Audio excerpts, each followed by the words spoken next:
यहाँ के लोग मिट्टी में पसीना बहाते हैं और शाम ढलते ही पेट नहीं, दिल भरने आते हैं बिरयानी से।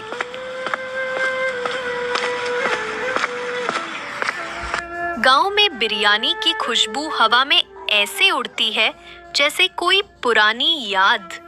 और उस खुशबू के दो मालिक हैं, एक बड़े लाल जिसे पूरा गांव बड़े कहकर बुलाता है, दूसरा छोटे लाल जिसे सब छोटे कहते हैं। दो भाई, एक चूल्हा, एक ही घर में पले, लेकिन नसीब, सोच और काम करने का ढंग बिल्कुल उल्टा।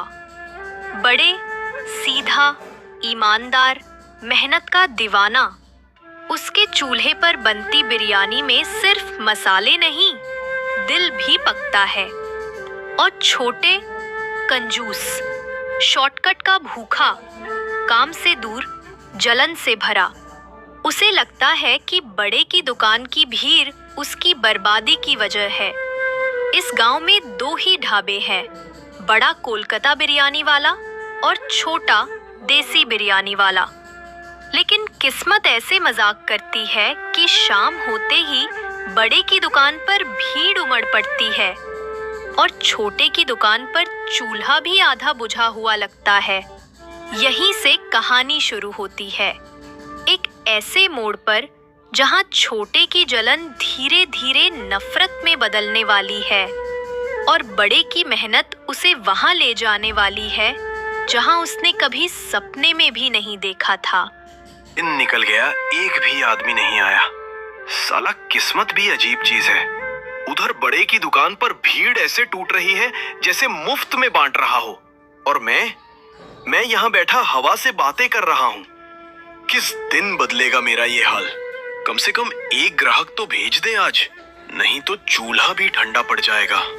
ऐसे ही खुद से बड़बड़ा रहा था, तभी एक व्यक्ति आता हुआ दिखता है। हाँ, लगता तो है। चलो भगवान, कोई आ रहा है क्या? आज पहली कमाई सही।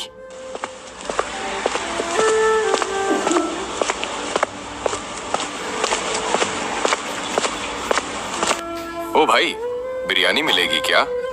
उधर बड़े की दुकान पर जगह ही नहीं थी। धक्का खा खा कर थक गया। जल्दी आधा किलो पैक कर दे देना। और सुनो, मांस के टुकड़े बढ़ा देना। पिछली बार हड्डी ज्यादा थी, मांस कम। आज थोड़ा ठीक से देना, घर वाले शिकायत करते हैं। अरे नहीं नहीं भैया, आप समझे नहीं। मेरी बिरयानी में हड्डी कौन डालता है?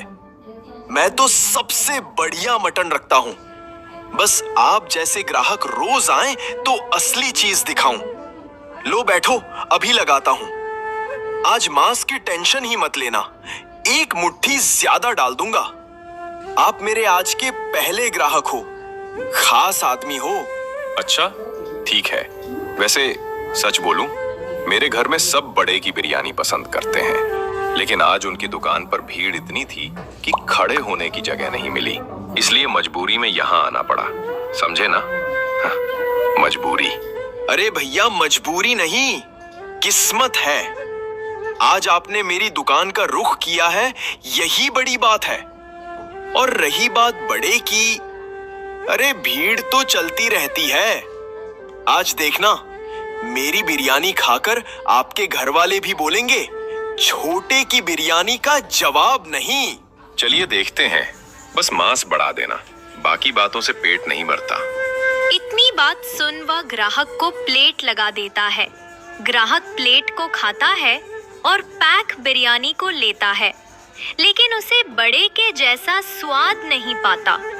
वह पैसे देकर बिना बोले चला जाता है।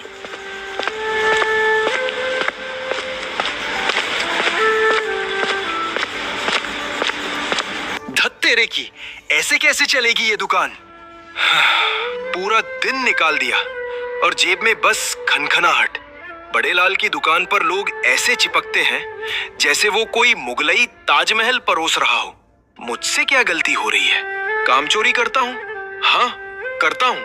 कंजूसी करता हूँ? हाँ करता हूँ। लेकिन इसका मतलब ये नहीं कि लोग भूल जाएं कि यहाँ भी बिरयानी बनती है। मेरी किस्मत ही फूटी है। पैसे खत्म, दुकान की हालत खराब और ऊपर से गांव वालों की बातें अलग नहीं हो रहा अब मुझसे। आज के बाद इतना झुककर काम नहीं करूंगा। चूल्हा बंद, दुकान बंद। जा रहा हूं घर। जो होगा देखा जाएगा।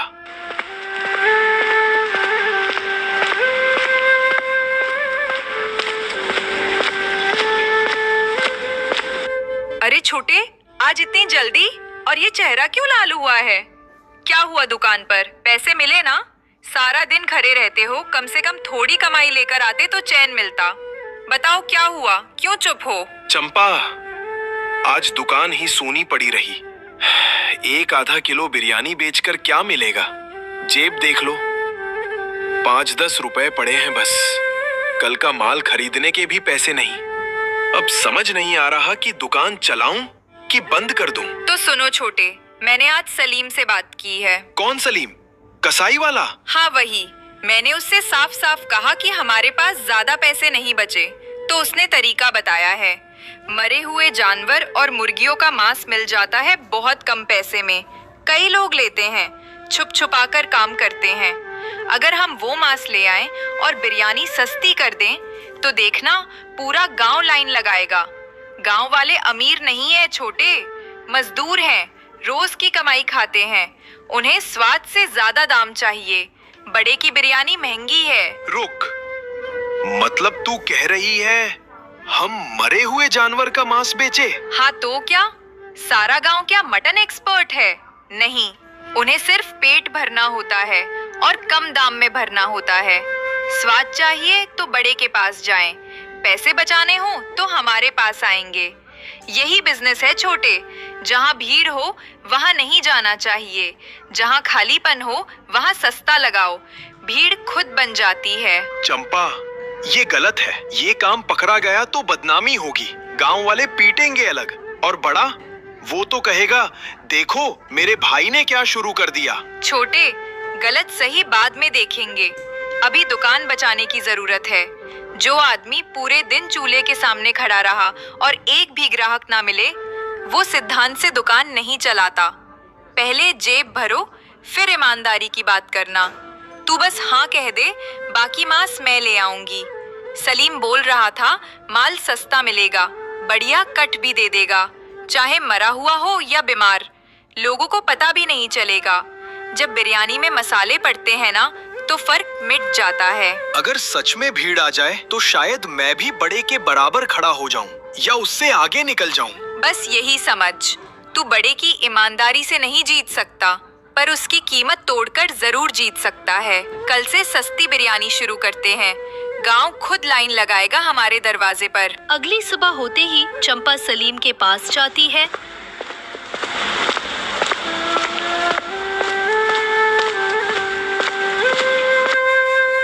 और उसे पैसे देकर तुरंत मरे हुए और बीमार जानवरों का मांस लेकर कम पैसे देकर घर आती है। अच्छे तरीके से मसाले डालकर बिरयानी तैयारी कर ढाबे पर जाता है। वहां पर जाकर चिल्लाता है, ए ओ गांव वालों, सुन लो, आज से मेरी बिरयानी आधे दाम में मिलेगी। हाँ हाँ, आधे दाम में, सस्ता ही सस्ता, जो चाहे ले जाओ। गरीब मजदूर लोग आओ, अब पेट भर बिरयानी खाओ, जेब भी खाली ना होगी। चलो चलो, जल्दी आओ। ये सुनते ही गांव के गली नुक्कड़ से लोग दौड़ते हुए आए। बड़े की दुकान की ओर जाने वाले कई लोग मुड़कर सीधे छोटे की दुकान पर आ गए।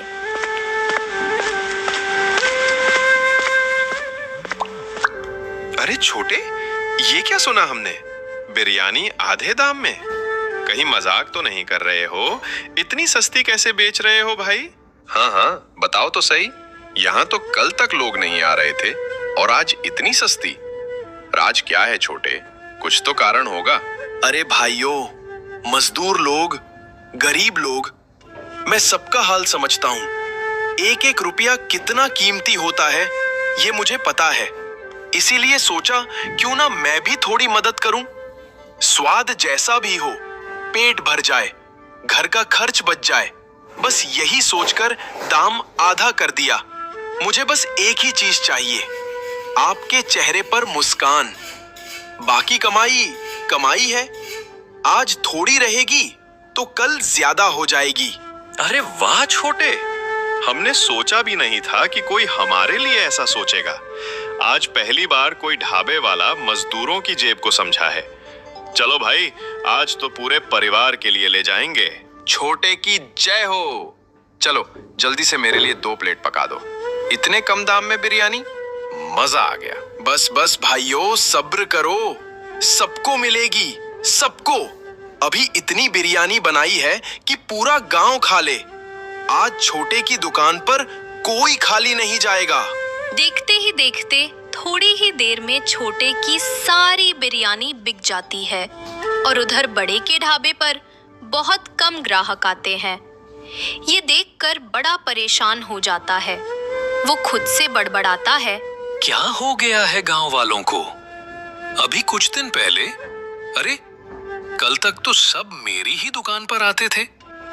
अचानक क्या हो गया कि अब आना बंद कर दिया?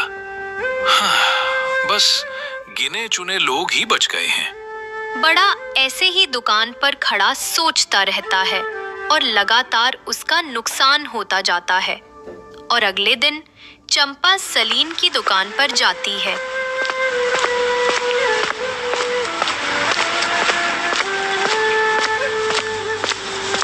और मरी हुई मुर्गियों व बीमार बकरियों का मांस लेकर घर आती है। घर पर छोटा उसे अच्छे से भूनकर बिरयानी बनाता है। थोड़ी ही देर में ग्राहक आने शुरू हो जाते हैं, क्योंकि अब पूरा गांव छोटे का दीवाना हो चुका है। छोटे की दुकान शानदार चल रही होती है और उधर बड़ा सिर्फ 1-2 ग्राहकों को बिरयानी बेच पाता है। बड़े के मन में बार बार सवाल उठता है, गांव के लोग तो मजदूर हैं, रोज काम करके शाम को बिरयानी खाने आते थे। फिर अचानक मेरे ढाबे पर कोई क्यों नहीं आ रहा? साला जरूर कुछ गड़बड़ है। मुझे जाकर पता लगाना होगा। वो गांव की तरफ निकलता है।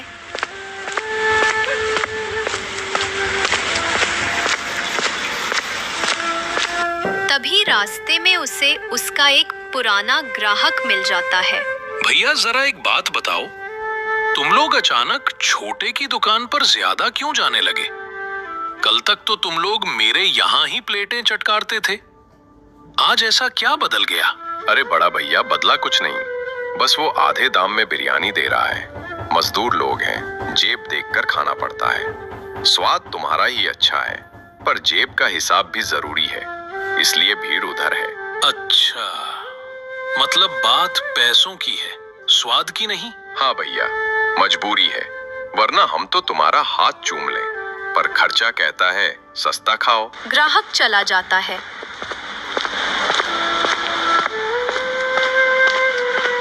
लेकिन बड़े को उसकी बातों पर भरोसा नहीं होता। वो खुद छोटे की दुकान पर जाकर देखता है और पाता है कि सच में वहां भारी भीड़ है और लोग आधे दाम की बिरयानी खा रहे हैं। ये देखकर बड़ा गहरी सोच में पड़ जाता है। साला, आधे दाम में तो बिरयानी का चावल ही नहीं आता। ये छोटा बेच कैसे रहा है? इसके पास इतने पैसे आए कहां से? चलो ठीक है, लगता है अपनी जमीन बेचकर मेरी बराबरी कर रहा है। कोई बात नहीं, खुश रहे। अब मैं भी कम बिरयानी बनाऊंगा ताकि नुकसान कम हो। इतना कहकर वो वहां से चला जाता है। उधर छोटा दुकान बंद करके घर पहुंचता है और चंपा को दिन भर की सारी कमाई दे देता है। पैसे देखकर चंपा खुशी से पागल हो जाती है। अरे भगवान, इतना सारा पैसा, वो भी इतनी कम लागत में। मजा आ गया छोटे, मजा आ गया। अब हमें बड़ा आदमी बनने से कोई नहीं रोक सकता। अपना घर, खेत, बंगला, गाड़ी सब होगा। सही कहा चंपा, बिरयानी ऐसी बिक रही है जैसे फ्री में दे रहा हूँ। लोग और भी मांग रहे हैं। कल से सलीम को बोल देना कि और मांस का जुगाड़ करे। अब लोगों को स्वाद नहीं, सिर्फ पैसे दिख रहे हैं। उसकी चिंता मत करो, कल मैं खुद सलीम को बोल दूंगी।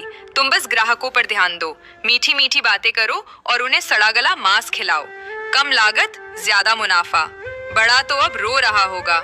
हाँ, आज मैंने उसे अपनी दुकान के सामने देखा था। पता नहीं क्या बड़बड़ा रहा था। बस अब उसकी बर्बादी देखनी है। बहुत बेच ली उसने बिरयानी। अब हमारा सब। चंपा सलीम के पास जाती है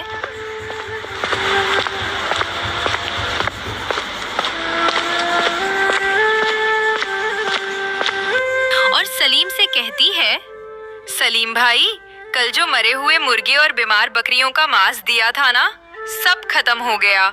आज और दूना देना पड़ेगा। गांव वाले सस्ते में टूट रहे हैं हमारे ढाबे पर। अरे बहन, माल की कमी नहीं है। रात में गांव के कचरा घर के पास जितने भी मुर्दा मुर्गे मिले सब ले आया हूँ। थोड़ी देर में घर पहुँचा दूंगा। बस पैसे तैयार रखना। पैसों की टेंशन बिल्कुल मत लेना। अब तो छोटा इतना कमा रहा है कि गिनते गिनते मेरी उंगलियां दुखने लगती हैं। मांस बस बराबर भेजते रहना। ठीक है बहन, आज दुगना भेजूंगा। पर सुन, कहीं बड़ा भाई को भनक ना लग जाए। वो सीधा सरपंच के पास जाकर शिकायत कर देगा। अरे, उसे कुछ पता नहीं चलेगा। वो तो अपने ही दुकान में बैठकर रो रहा है, ग्राहक कहाँ गए, ग्राहक कहाँ गए। उसका टाइम गया, अब छोटे का टाइम है। चंपा मांस लेकर घर पहुंचती है। छोटा उस मांस को अच्छे से मसालों में भूनकर बिरयानी तैयार करता है और अपनी दुकान खोल देता है। लोग आते हैं, खाते हैं और कुछ लोग पैक कराकर भी ले जाते हैं। उधर बड़ा अपने सूने ढाबे में उदास खड़ा था। तभी रास्ते से गुजरते सरपंच की नजर उस पर पड़ती है। वो बड़े के पास रुककर कहता है, क्यों रे बड़ा, ये क्या हाल बना रखा है? दुकान को देखकर तो ऐसा लग रहा है जैसे यहाँ किसी की तहरवी चल रही हो। कोई ग्राहक नहीं और तू ऐसे मुंह लटका कर खड़ा है, क्या हो गया? कुछ नहीं सरपंच जी, सब ठीक है। बस तबीयत थोड़ी खराब है और अब मेरी बिरयानी में पहले जैसा स्वाद भी नहीं रहा। सोच रहा हूँ ढाबा ही बंद कर दूं। अरे भगवान, तेरी बिरयानी का स्वाद खराब?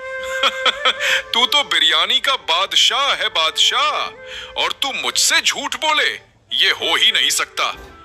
सच बता, क्या बात है? सरपंच जी, बात ये है कि मैं समझ नहीं पा रहा हूँ। छोटा आधे दाम में बिरयानी दे रहा है। आधे दाम में तो सिर्फ चावल आता है और वो ऊपर से मांस भी डालता है, वो भी ढेर सारा। मुझे उससे दुश्मनी नहीं है, पर डर इस बात का है कि कहीं वो लोगों को कुछ गलत ना खिला दे। ये बात मैंने भी सुनी है। गांव वाले तो उसे गरीबों का मसीहा बताने लगे हैं। कहते हैं कम पैसे में पेट भर जाता है। लेकिन तेरी बात भी कहीं ना कहीं सही है। अगर उसने कुछ खराब चीज डाल दी तो नुकसान हो सकता है। मैं भी यही चाहता हूँ सरपंच जी, कि किसी को कुछ ना हो, पर हमें ध्यान तो देना ही पड़ेगा। पता नहीं वो बिरयानी किससे बना रहा है, आधे दाम में कैसे दे रहा है, ये बात खटक रही है। ठीक है बेटा बड़े लाल, जो हो रहा है देखते हैं। मैं चलता हूँ, काम भी है। सरपंच वहाँ से चला जाता है, लेकिन बड़े की बात उसके मन में घूमती रहती है। वो बार बार सोचता है, कहीं बड़ा सच तो नहीं कह रहा। फिर भी वो खुद को समझाता है, नहीं, छोटा गरीबों की मदद कर रहा होगा और वो इस बात को गंभीरता से नहीं लेता। समय बीतता है, 1 महीना गुजर जाता है। एक सुबह अचानक सरपंच के बेटे के पेट में तेज दर्द शुरू हो जाता है। दर्द बढ़ता जाता है और घबराकर सरपंच तुरंत वैद्य को बुलाता है। वैद्य बच्चे को देखकर सरपंच से कहता है, देखिए सरपंच जी, दर्द बहुत तेज है। ये कोई साधारण गैस या खाना खराब होने वाला मामला नहीं लग रहा। इसके पेट में जो सूजन है ना, वो बताती है कि बेटे ने कई दिनों से किसी खराब सड़ी गली चीज का मांस खाया है। क्या कह रहे हो वैद्य जी? मेरा बेटा तो रोज छोटे की दुकान की बिरयानी खाता है, वहीं पर खाना पसंद करता है। क्या वहीं से कुछ गड़बड़ हुआ है? मैं पक्का दावा तो नहीं कर सकता, लेकिन लक्षण उसी तरह के हैं। सड़ा हुआ मांस, बीमार जानवर का मांस, या बहुत पुराना पड़ा हुआ कुछ शरीर में जहर बनाता है, और बच्चे के शरीर में वही असर दिख रहा है। हे राम, अगर ये बात सच हुई तो पूरे गांव में तो लोग रोज वहीं खा रहे हैं। अगर उन्हें कुछ हो गया तो? बड़ा भी यही कह रहा था कि आधे दाम में इतना सब कैसे देता है वो। मैं बस यही कहूंगा कि अगले 24 घंटे में अगर हालत नहीं सुधरी तो ये गंभीर हो सकता है। और हाँ, बेटे को अब से बाहर की कोई चीज मत खिलाइएगा। छोटा, सच में कुछ गलत किया तो मैं उसे गांव से बाहर कर दूंगा। मैंने सोचा था गरीबों की मदद कर रहा है, लेकिन अगर ये गंदा मांस खिलाकर पैसे कमा रहा है, अब मैं खुद उसकी दुकान बंद करवाऊं। पहुंचता है। वहां जाकर गुस्से में कहता है, क्यों रे छोटे, मांस लाता कहां से है? आज पूरा सच निकलवाऊंगा। तेरी बिरयानी खाकर लोग बीमार पड़ रहे हैं। चल, मांस दिखा, कहां छुपाया है? क्या कह रहे हो सरपंच? मेरी बिरयानी से लोग बीमार? मजाक कर रहे हो क्या? महीना भर हो गया दुकान चलाते हुए, एक भी शिकायत नहीं आई। बहुत बोल मत। अगर तू सच बोल रहा है तो अभी यहीं तेरी बिरयानी खोल कर देखता हूँ। मुझे भी स्वाद मसाले का अनुभव है। ये सब गलत है सरपंच। किसी की बातों में आकर मेरे ढाबे पर मनमानी मत करो। आज पद में तुम बड़े हो, पर पैसे में मैं तुमसे कम नहीं। बिरयानी खाना है तो चुपचाप खाओ, नहीं तो यहां से निकलो। अब तेरी अकड़ भी देख ली। सुन, तेरा सच निकलवा कर ही जाऊंगा। बताता है कहां से मांस आता है या नहीं। अगर झूठ बोलेगा तो ऐसे पीटा जाएगा कि तेरी दौलत भी नहीं बचा पाएगी, और तेरे घर को आग लगवाना भी मुश्किल नहीं है। मुझे नहीं पता सरपंच जी, मांस चंपा ही लाती है सुबह सुबह। आप उसी से पूछ लो। नहीं, पहले तू मेरे साथ घर चल, तेरे सामने ही पूछूंगा। भागने की कोशिश मत करना। सरपंच छोटा को लेकर उसके घर पहुंचता है।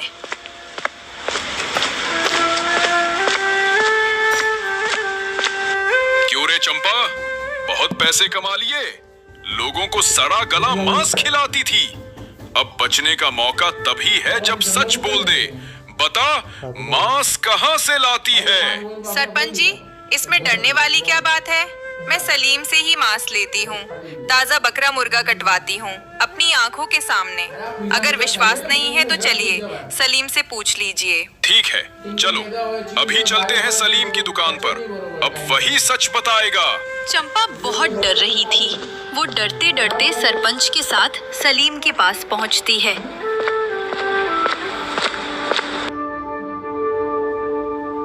सब बातें बताती है। सलीम सरपंच के सामने सिर झुकाकर कहता है, सरपंच जी, माफ कर दो। मैंने चंपा को बहुत समझाया था कि मरे हुए मुर्गे मत ले जाओ, पर ये जिद करती रही और मैं भी लालच में आ गया। फिर मैं मरी हुई मुर्गियां इसे देने लगा। गलती हो गई। वाह चंपा, आज सारा खेल खुल गया। और तू सलीम, छोटी लालच में अपनी जिंदगी बर्बाद कर ली। सुन लो दोनों, आज के बाद तुम्हारी दुकान कभी खुली तो जिंदा जला दूंगा।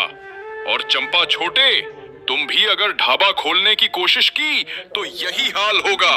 मेरे मूड बदलने से पहले पहले गांव छोड़कर हमेशा के लिए चले जाओ। सरपंच की बात सुनते ही चंपा और छोटा डर के मारे कांपने लगे। दोनों उसी दिन गांव छोड़कर हमेशा के लिए चले गए और गांव वाले फिर से बड़े की बिरयानी खाने लगे।